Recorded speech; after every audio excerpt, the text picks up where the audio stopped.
Munnar മാട്ടുപ്പെട്ടിയിൽ വിനോദസഞ്ചാരികളുമായി jeep ഡ്രൈവറുടെ അഭ്യാസ പ്രകടനം. സഞ്ചാരികളെ ജീപ്പിലിരുത്തിയാണ് ഡ്രൈവർ വാഹനം അപകടകരമായ രീതിയിൽ ഓടിച്ചത്. സംഭവത്തെ തുടർന്ന് മോട്ടോർ വാഹന വകുപ്പ് ജീപ്പ് കണ്ടെത്തുകയും പിഴ ഈടാക്കുകയും ചെയ്തു.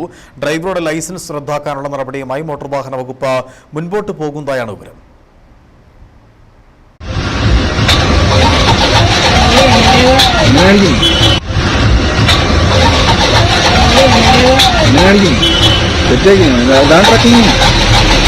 മാട്ടുപ്പെട്ടി റോഡിലാണ് കഴിഞ്ഞ ദിവസം ഇത്തരത്തിൽ വിനോദസഞ്ചാരികളുമായി ജീപ്പ് ഡ്രൈവർ അഭ്യാസ പ്രകടനം നടത്തിയത്.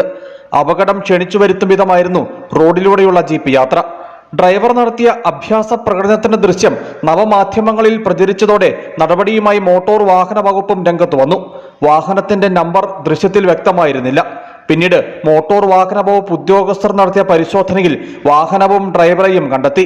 നിയമലംഘനത്തിന് പിഴ ഈടാക്കി. ഡ്രൈവറുടെ ലൈസൻസ് റദ്ദാക്കാനുള്ള നടപടിയുമായി മോട്ടോർ വാഹന വകുപ്പ് മുമ്പോട്ട് പോകുന്നതായാണ് വിവരം. പലപ്പോഴും വാഹനത്തിലുള്ള വിനോദസഞ്ചാരികളെ ഹരം കൊള്ളിക്കുന്നതിനായാണ് ഇത്തരത്തിൽ സഫാരി വാഹനം ഓടിക്കുന്നവർ അതിസാഹസത്തിന് മുതിരുന്നത്. News bureau, Adimali.